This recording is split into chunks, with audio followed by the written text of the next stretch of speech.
कधी तुम्ही स्वतःला हा प्रश्न विचारलाय का, की या जन्मी माझ्या आयुष्यात हाच जोडीदार का आला आहे?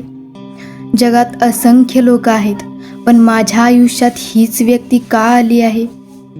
काही नाती पहिल्याच भेटीत मनाला जवळची वाटतात, काही नाती आयुष्यभराची साथ बनतात, तर काही नाती कितीही प्रयत्न केले तरी मनाला त्रासच देतात. कधी साथीदार आपल्याला खूप प्रेम देतो, आपल्याला समजून घेतो, आपल्या सुखदुःखात खंबीरपणे सोबत उभा राहतो. पण कधी कधी याच्या अगदी उलटही होतं. सतत मतभेद, गैरसमज, राग, मन दुखावणारे शब्द आणि मग मनात एकच प्रश्न निर्माण होतो, या जन्मी माझ्याच वाट्याला हा साथीदार का आला आहे? याच प्रश्नामागे गरुड पुराणातील कर्मविचाराशी जोडलेले एक गूढ रहस्य आहे. गरुड पुराण हे धार्मिक आणि आध्यात्मिक परंपरेतील ग्रंथ आहे. यामध्ये कर्म, मृत्यूनंतरचा जीवाचा प्रवास आणि कर्माच्या परिणामाबद्दल अनेक विचार मांडले आहेत. या पारंपरिक कर्मविचारानुसार माणसाच्या आयुष्यात घडणाऱ्या अनेक गोष्टीवर त्याच्या कर्माचा प्रभाव असतो, अशी श्रद्धा आहे. म्हणूनच काही आध्यात्मिक विचारांमध्ये असं मानलं जातं की आपल्या आयुष्यात येणारी काही नाती ही केवळ योगायोग नसून कर्माशी जोडलेली असू शकतात. म्हणजेच या जन्मी तुमच्या आयुष्यात एखादा जोडीदार आला तर त्या नात्यातून तुम्हाला काहीतरी शिकण्याची संधी मिळू शकते. कदाचित प्रेम, संयम, कदाचित विश्वास, कदाचित क्षमा किंवा कदाचित स्वतःची किंमत ओळखणं. आपण नेहमी विचारतो, मला कसा जोडीदार मिळायला हवा? पण एकदा स्वतःला हा प्रश्न विचारा, मी स्वतः कोणाचा साथीदार आहे? कारण नातं फक्त समोरच्या व्यक्तीमुळं सुंदर किंवा खराब होत नाही. आपला स्वभाव, आपली भाषा, आपला राग, अहंकार, संयम आणि आपण समोरच्या व्यक्तीशी कसं वागतो या सगळ्याचा नात्यावर परिणाम होतो. म्हणून कर्माचा विचार फक्त मागील जन्माशी जोडून पाहण्यापेक्षा या जन्मी आपण कोणती कर्म करत आहोत हे पाहणं अधिक महत्त्वाचं आहे. काही लोकांच्या आयुष्यात असा साथीदार येतो जो त्यांच्या खऱ्या अर्थाने समजून घेतो, त्यांच्या चेहऱ्यावरचं दुःख ओळखतो, त्यांच्या शांततेमागचं कारण समजून घेतो आणि संकटाच्या काळात म्हणतो, काहीही झालं तरी मी तुझ्या सोबत आहे. असं नातं मिळणं ही खरोखरच खूप मोठी गोष्ट आहे. पण काही वेळा नातं आपल्याला कठीण धडेही देतं. समोरची व्यक्ती आपल्याला दुखावते, आपला विश्वास तोडते, आपल्याला निराश करते आणि त्या अनुभवातून आपण स्वतःला नव्याने ओळखायला शिकतो. म्हणून स्वतःला विचारता येईल, ही व्यक्ती या जन्मी माझ्या आयुष्यात का आली? कदाचित तिच्याकडून आपल्याला एकदा महत्त्वाचा धडा शिकायचा असेल.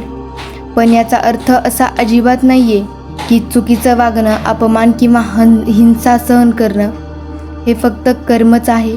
कर्माच्या नावाखाली अन्याय सहन करणं हेही योग्य नाही आहे. प्रत्येक नात्यात प्रेमासोबत आदर, विश्वास, सुरक्षितता आणि परस्पर समजूत असणं आवश्यक आहे. आता एक प्रश्न असा, जर या जन्मी साथीदार कर्मामुळे भेटला असेल तर मग आजच्या कृतीचं महत्त्व काय?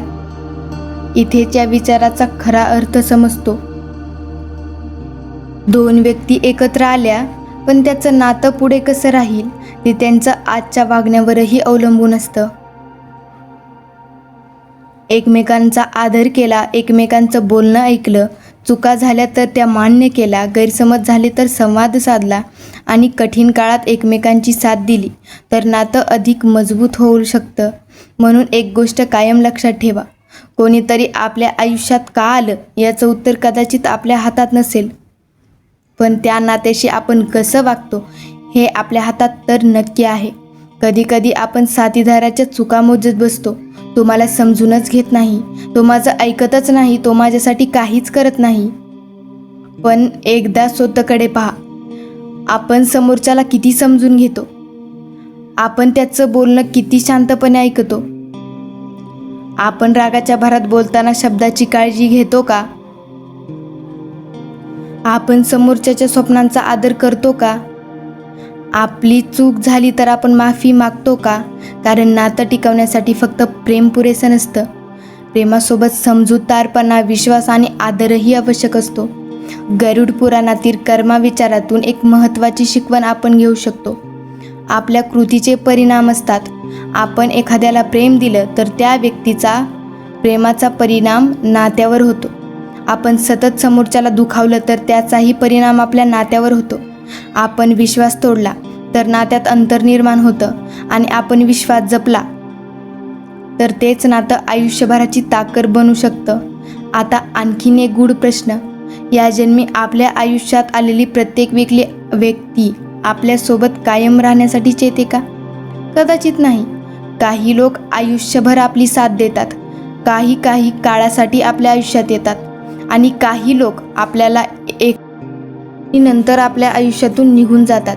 पण त्यांच्याकडून मिळालेला अनुभव आपल्या मनात कायम राहतो. म्हणून एखादं नातं संपलं तर त्याचा अर्थ आयुष्य संपलं असा नाही.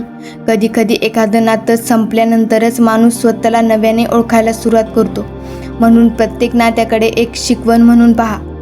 कदाचित तुमचा जोडीदार तुम्हाला प्रेम शिकवण्यासाठी आला असेल, कदाचित संयम शिकवण्यासाठी, विश्वास शिकवण्यासाठी, कदाचित आदर शिकवण्यासाठी आणि कदाचित स्वतःवर प्रेम करायला शिकवण्यासाठी. म्हणून पुढच्या वेळी तुमच्या मनात प्रश्न आला, या जन्मी माझ्या आयुष्यात हाच साथीदार का आलाय, तेव्हा नशिबाला दोष देण्याआधी स्वतःला एक प्रश्न विचारा, त्या नात्याने मला काय शिकवलं? कदाचित या एका प्रश्नाचं उत्तर तुमच्या मनातले अनेक प्रश्न शांत करेल. आणि शेवटी, या जन्मी आपल्या आयुष्यात कोण येईल, कधी येईल आणि पूर्णपणे आपल्या हातात नसू शकतं. पण एखादी व्यक्ती आपल्या आयुष्यात आल्यानंतर त्या नात्याला आपण काय रूप देतो हे आपल्या हातात असतं. नातं कर्माने भेटत असेल, नशिबानं भेटत असेल किंवा साध्या योगायोगानंही भेटत असेल, पण ते सुंदर बनवण्यासाठी लागतात प्रेम, विश्वास, आदर आणि संवाद. या जन्मीच या साथीदाराची का निवड झाली? कदाचित याचं उत्तर बाहेर कुठेतरी नाही, तर ते नव्याने शिकवलेल्या धड्यांमध्ये आहे.